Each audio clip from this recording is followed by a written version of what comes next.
Dear students, now we are moving to our next chapter for ratio, proportion and unitary method. First of all, we will have a look on what a ratio is.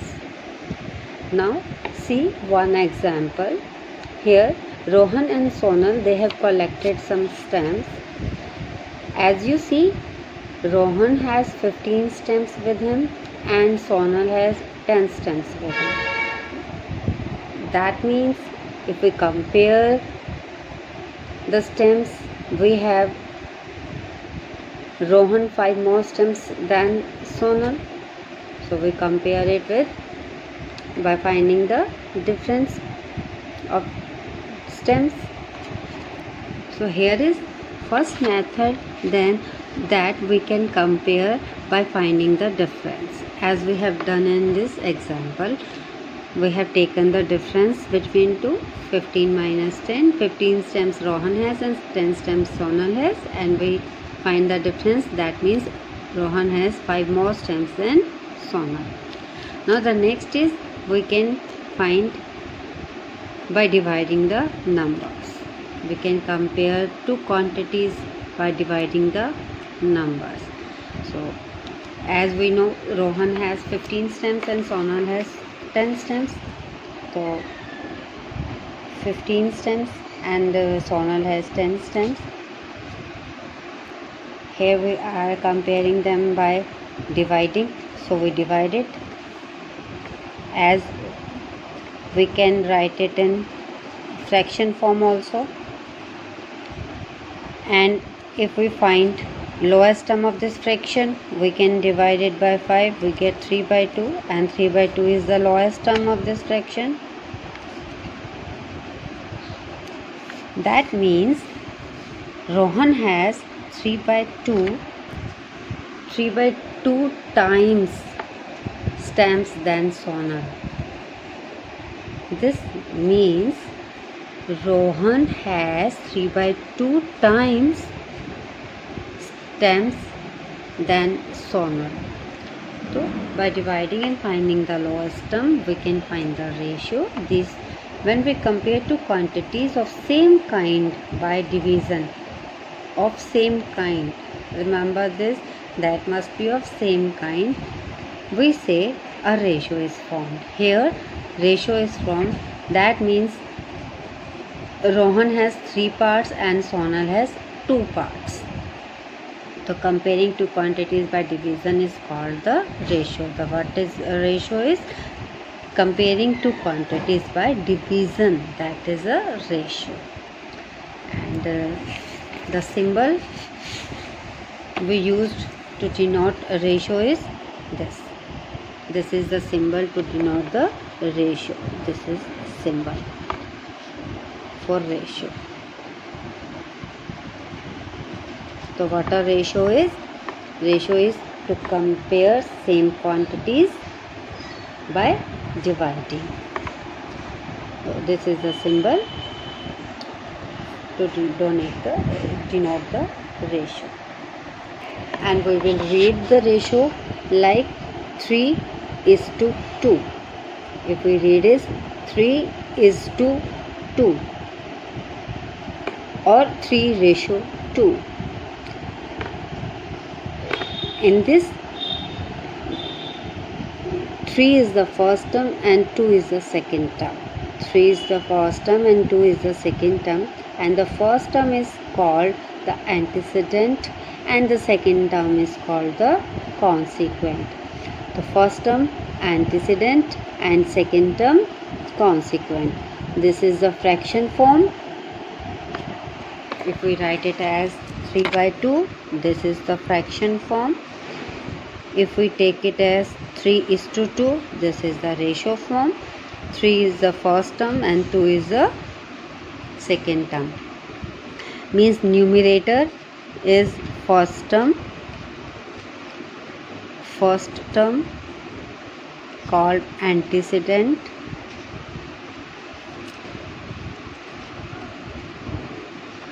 and denominator is second term called consequent.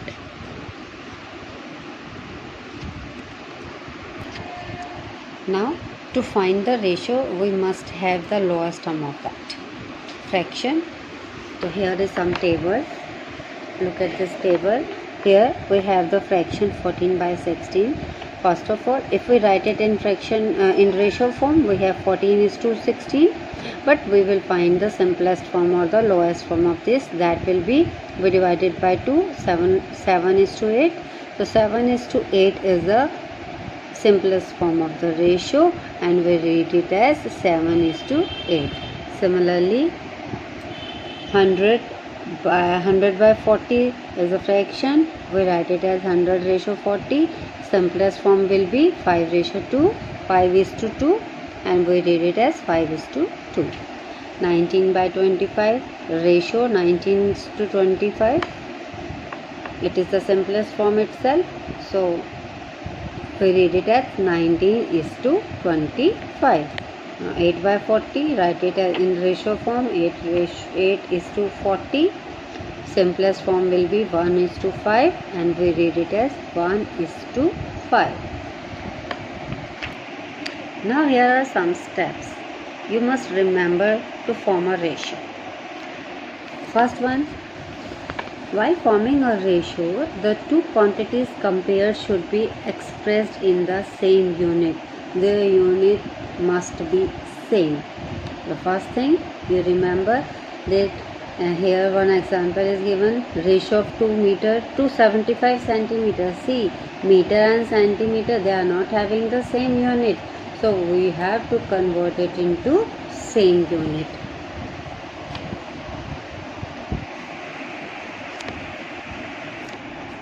So they are not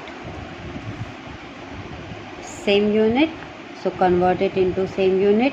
We can multiply it by 100 centimeter, so we get 200 centimeter. Now we can find the ratio of this 200 centimeter to 75 centimeter because their unit is same. So next one, the names units of two quantities should not be used in ratio. You are not using the names of the quantities in ratio form. As we are not writing in fraction form also, we are not taking ratio. As seen this, in ratio we are not taking the units, we are just taking the numbers. So here examples, 3 meter to 2 meter is 3:2, not 3 meter to 2 meter. That is not correct. 3:2 is the correct version. The two quantities compared should be of same kind. That we have told that whatever you are comparing, that be of same kind. Example, rupees 20 and 5 apples, they cannot be compared. Here is they are the cost, and here is the apples, and they cannot be compared because their unit are not same. They are not of same kind. Even ratio should be always expressed in the simplest form, and ratio you are taking, that will be written in the simplest form. As we are writing 17:51 and its lowest is 1:2, so we will take 1:2. Here in this example also we can take it the lowest term. We can divide it by 25. So 25 8s are and 25 3s are. This is the lowest term of the ratio. Now the order of the terms in a ratio is important.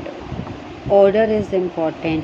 Whenever you take the numerator, that will be the first term, and whenever you take the denominator, that will be the second term. Suppose I told you that ratio of boys to girls in a class is 2:3, and if we say girls to boys, that must be girls 3 part, boys 2 part, so it must be 3:2. Whatever the part you are giving to anyone, that will be the same. If we are giving girls the 3 parts and boys the 2 parts, then that must be in the same manner. The order must be same. The ratio gives the relative size of two quantity and not the actual amount of the two quantities. Here is saying that ratio is giving the relative size, that parts, not the actual size. If I am saying that 20 girls and 10 boys are there, and its lowest term will be 2:1, 2:1. So we are not saying that this is the actual amount, actual number of girls and boys in a class. Actual number is this, but this is not the actual number. When we are finding the ratio, we are not getting the actual number, we are getting the parts only, relative size only. Here one example is given. The ratio of red balls to yellow balls in a box is 3:4. That means 3 parts are of red balls and 4 parts are of yellow balls. This ratio tells us that for every 3 balls there are 4 yellow balls. Suppose these are red balls and these are yellow balls. We are taking 3 balls and 4 yellow balls, 3 red and 4 yellow. Then again if we take 3 red and 4 yellow. This is the, now we are having 6 and 8. Now if we take 3 more, then in yellow we take 4. So this is the, here we are having 9, here we are having 12. So this is the ratio given for red and yellow balls. It does not tell us that the number of red balls is equal to 3 and yellow balls is equal to 4. This is only the parts. Right? If we are having 9 red balls, then we are having 12 yellow balls. If we go on increasing the numbers, we will increase on both sides. So we are getting, if we are getting 3 more red balls, then we have 4 more yellow balls. Now we are having 12 red balls and 16 yellow balls. So this is the way we can use. Now here are some examples given in your book. Express the following pairs into ratio in the simplest form. 4 meter long cloth, 2 meter long cloth. So how to do? 4 meter long cloth and 2 meter long cloth, and you have to find the ratio in the simplest form. So first of all we will find the ratio, and while writing the ratio we will not writing the units given. So compare 4:2. Now write it in fraction form and do the lowest term. We divide it by 2, we get 2/1. So this is the lowest term and we get the ratio 2:1.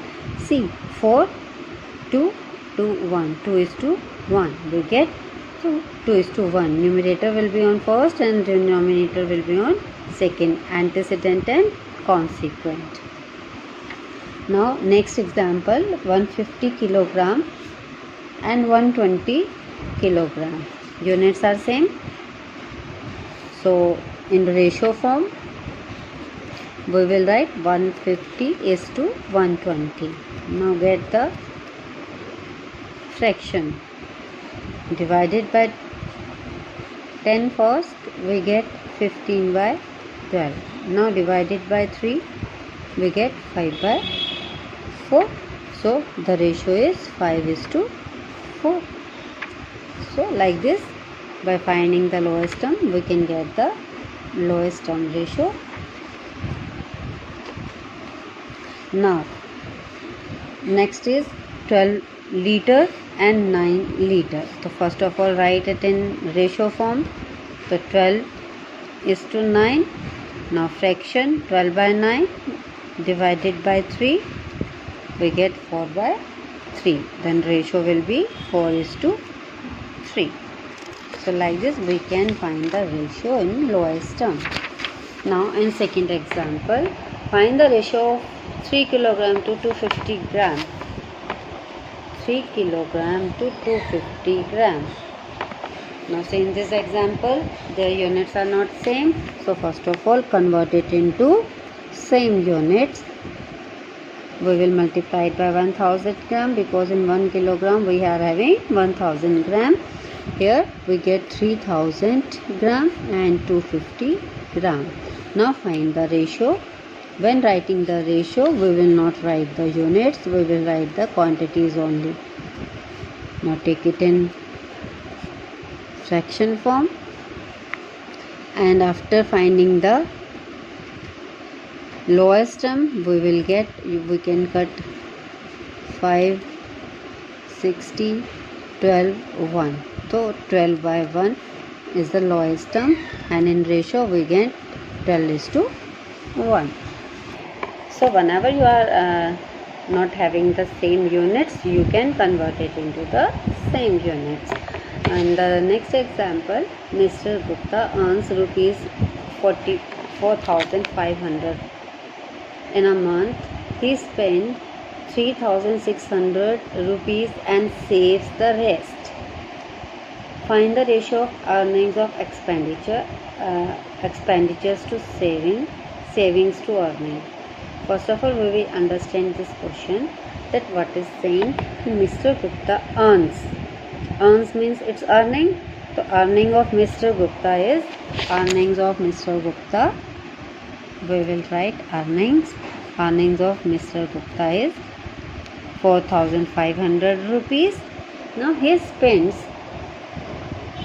3,600 rupees. Spends means it's expenditure. What are you spending on you or any other thing? That is your expenditure. So it's expenditure. Expenditure is 3,600 and saves the rest. Saves the rest. Saves means it's saving. So whatever you are earning, whatever you are expending, and from this whatever you left, so subtract it, you will have the savings over there. You have this much money and you spend this much money. After subtracting, you get the savings. Whatever is left with you, you left 900 rupees with you, and that will be your saving. Now in A part, he is saying that find the ratio of find the ratio of earnings to expenditure. We have earnings, we have expenditure. So you have to find the ratio of this. We have the same units, and whenever we are finding the ratio, we will not write the units. So we will write earning is 4,500 and expenditure is 3,600. Write it in fraction form. We can cut 9 5s are 45, 9 4s are 36. 5 by 4, that is the fraction form, and in ratio we write 5:4. Then earning to expenditure, that ratio is 5:4. Now next is B, expenditure to savings. We are having expenditure with us,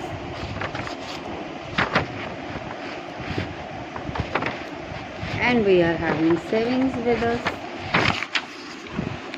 Expenditure is 3,600. We will not write the unit here.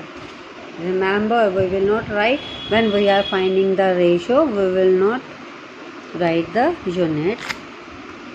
Is to savings. What are the savings? 900. Now write it in fraction form. Solve it. 9 1s are, 9 4s are. We will have 4 by 1, and the ratio is 4:1. Then the ratio of expenditure to saving is 4:1. Now savings to earnings. Savings to earnings. So savings are 900, so we will write 900 here. When we are finding the ratio, we will not write the units. And earnings 4500. Now write it in fraction form. See, when you are writing in fraction form, antecedent or first term will be on the top and second term will be on the bottom. Remember that. 9 ones are 9 5s are. We will get 1 by 5. So our ratio is 1:5. We will write antecedent and consequent in ratio form. So these are some examples we have done from book.